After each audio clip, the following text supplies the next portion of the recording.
हर हर महादेव, जय भोलेनाथ। नमस्कार, मैं साधना पांडे मार्गदर्शन पे आपका स्वागत करती हूँ। तो आइए दोस्तों, आज के वीडियो में हम जानते हैं कि चैत्र मास के कृष्ण पक्ष की जो प्रदोष है वो कब पड़ रहा है। मासिक शिवरात्रि को लेकर काफ़ी दुविधा की स्थिति है, क्योंकि इस बार जो है वो ये जो खरमास पड़ रहा है, इस खरमास में बहुत सारे लोग परेशान हैं कि पहली बार मासिक शिवरात्रि का व्रत हम करें या नहीं करें, तो क्या करना चाहिए आपको, सारी बातें इस विशेष वीडियो में जानेंगे। देखिए, आपको बता दूं कि बहुत सारे लोगों की ये दुविधा होती है कि जो प्रदोष करते हैं वो प्रदोष और मासिक शिवरात्रि एक ही है। प्रदोष और मासिक शिवरात्रि ये दो चीज़ें हैं। प्रदोष होता है त्रयोदशी तिथि में और चतुर्दशी तिथि में होती है शिवरात्रि। अब उनकी दुविधा मैं पहले दूर करती हूँ जो बहुत परेशान है कि मासिक शिवरात्रि का व्रत इस बार कर सकते हैं या नहीं। तो देखिए, आप बिल्कुल कर सकते हैं। आप मासिक शिवरात्रि का व्रत, यदि आप बड़ी शिवरात्रि का व्रत किए हैं तो आप मासिक शिवरात्रि का व्रत इस बार भी कर सकते हैं। ये चीज़ आपको ध्यान रखना है। रही बात ये कि ये जो मासिक शिवरात्रि है, उस मासिक शिवरात्रि का व्रत कब करेंगे। तो देखिए, मासिक शिवरात्रि का व्रत इस बार 17 मार्च मंगलवार को होगा, ठीक है, ध्यान रखिएगा। और वहीं पे कृष्ण पक्ष का जो प्रदोष होगा वो 16 मार्च को होगा, ध्यान रखिएगा। और 16 मार्च को शाम की पूजा का शुभ मुहूर्त भी मैं आपको आगे की वीडियो में बताऊंगी। और हाँ, एक चीज़ और कहना चाहती हूँ कि इसी वीडियो में मैं आपको अमावस्या का मुहूर्त भी बता दूंगी, अमावस्या के बारे में भी जानकारी दे दूंगी, क्योंकि आगे शायद मैं आपको वीडियो बना पाऊँ न बना पाऊँ, तो आपको असुविधा न हो, इसीलिए इसी वीडियो में मैं आपको ये सारी जानकारियाँ देने वाली हूँ। देखिए, पहली चीज़ तो ये जान लीजिए कि ये जो महीना है, चैत्र महीना, ये महीना बहुत विशेष होता है, क्योंकि नया संवत्सर हमारा प्रारंभ होता है, हिंदू नववर्ष प्रारंभ होता है, तो बहुत खास है, विशेष है। अब देखिए, जो लोग मासिक शिवरात्रि का व्रत करना चाहते हैं वो बिल्कुल कर सकते हैं। यदि वो बड़ी शिवरात्रि का व्रत पहले से, जो मुख्य शिवरात्रि आती है ये जो फाल्गुन महीने में, उसका व्रत किए हैं, तो आप बिल्कुल इस बार भी ये व्रत आसानी से कर सकते हैं। अब देखिए, मासिक शिवरात्रि का मैं कई बार आपको बता चुकी हूँ कि नियम और पूजा विधि क्या है। जो लोग भी करना चाहते हैं वो मासिक शिवरात्रि का व्रत आराम से कर सकते हैं। यदि हो सके तो आप दिन भर फलाहार लें और शाम को भी फलाहार लें, लेकिन शरीर नहीं चल रहा है तो आप शाम को एक टाइम मीठा भोजन ले लें। यदि उसमें भी दिक्कत दुविधा आ रही है तो आप नमक वाला, सेंधा नमक वाला भोजन भी कर सकते हैं। ये महादेव का व्रत है और बहुत ज़्यादा फलदायी है। कई बार ये भी पूछा जाता है मुझसे कि आप क्या करती हैं, कैसे करती हैं। तो देखिए, मैं केवल फलाहार लेकर ही रहती हूँ, फलाहार पे ही रह जाती हूँ, और इसलिए मैं आपको यही सलाह दूंगी कि आप इस व्रत को करिए। क्योंकि आपने पहले कभी वीडियो देखा होगा तो मैं बताई होंगी कि प्रदोष नहीं होता है हमारे यहाँ, इसलिए मैं महादेव का ये मासिक शिवरात्रि का व्रत करती हूँ और बेहद फलदायी व्रत है। और एक चीज़ मैं यहाँ आप लोगों को बता दूं कि जैसे आप लोगों को इस समय सामने से वीडियोस नहीं दे पा रही हूँ, इसका एक प्रमुख कारण है जो कि मैं बताई भी थी लाइव में कि मैं बाहर रहूँगी। तो दोस्तों, मैं बाहर हूँ और आज संयोग से जिस दिन मैं ये वीडियो बोल रही हूँ वो एकादशी का दिन है, पाप मोचनी एकादशी के दिन आज बांके बिहारी जी के दर्शन हुए हैं, जो कि बहुत सौभाग्य का समय है मेरे लिए। और जो है, मेरे एडिटर की मदद से हो सका तो आज ही ये वीडियो आपको मिल जाएगी, क्योंकि इससे पहले मैं रिकॉर्ड कर नहीं पाई हूँ और सामने आके तो मैं बिल्कुल भी नहीं बोल पाई हूँ। तो अगर हमारा जो बच्चा एडिट करता है, अगर वो मेहनत किया तो आपको ये वीडियो आज के आज ही प्राप्त हो जाएगी।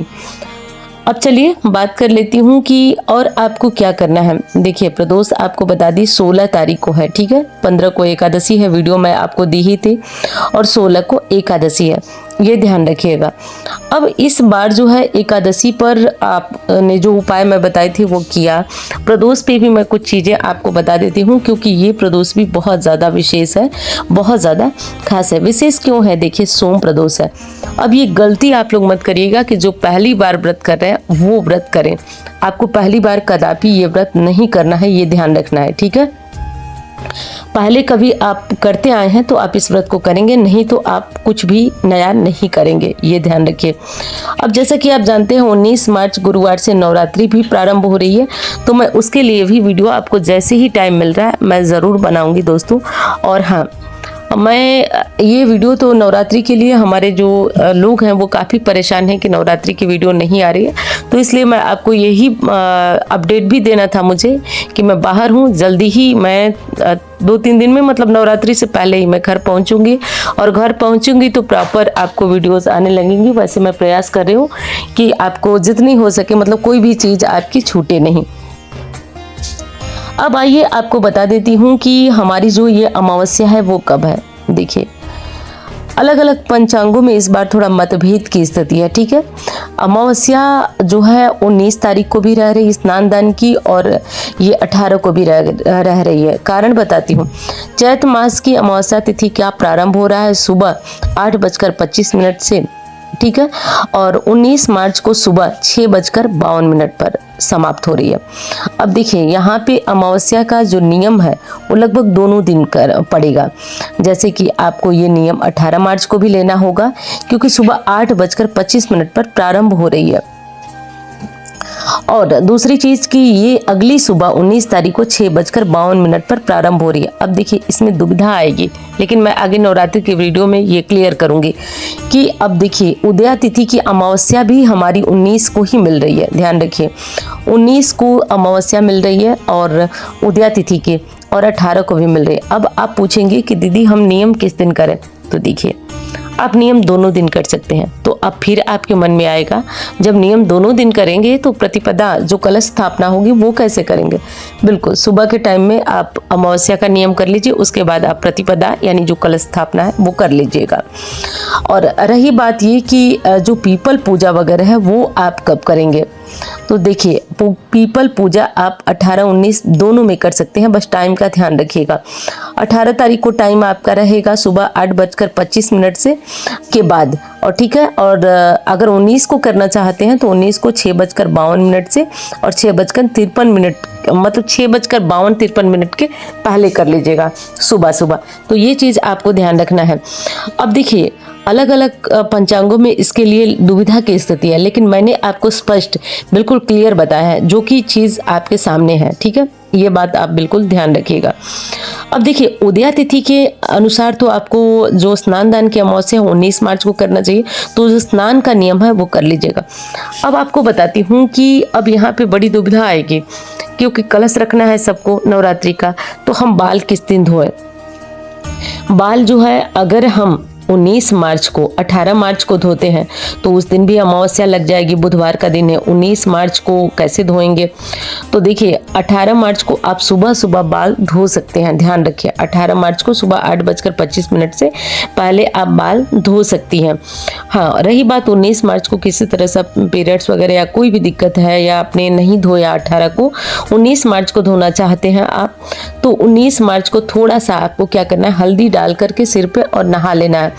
और हाँ, एक चीज का ध्यान रखिएगा, प्रतिपदा तिथि है, इस दिन बाल धोने में किसी तरह का दोष नहीं लगता है, चाहे नवरात्रि हो चाहे कुछ हो, तो प्रतिपदा है धो लीजिएगा अगर जरूरत पड़े तो। बाकी अमावस्या प्रतिपदा है, नहीं धोए तो उचित है, लेकिन किसी तरह से आवश्यकता है तो आप इसे धो लीजिएगा।